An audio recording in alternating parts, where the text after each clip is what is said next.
So we'll say father win is P, and the champion win is when you just call it Q. Okay. And we know Q is bigger than P. And this is the probability that he wins against these two people.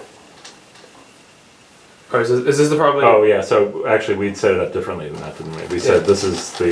These are the probabilities of the kid winning against the people. Right, and so the Q is actually then less than P. Mm-hmm. Yeah. Okay.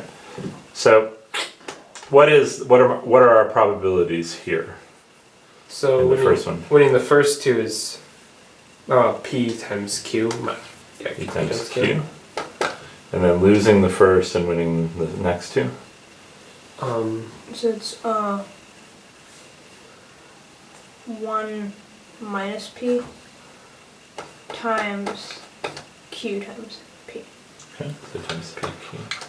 1 minus P times Q times P. And how about down here? So now we have 1 minus Q. Right, oh, just for the first case it's still PQ. Alright, PQ.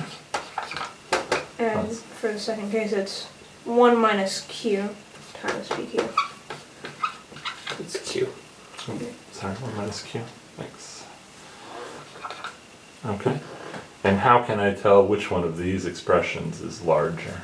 So P is bigger than Q.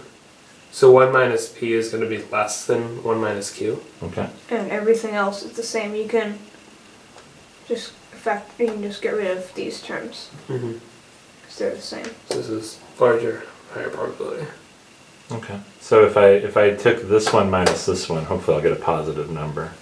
When I take PQ minus PQ, I get 0. And since PQ factors out of each of these terms here when I'm subtracting, I'll just say PQ, and then I have 1 minus Q minus 1 minus P. There's my algebra. Yep.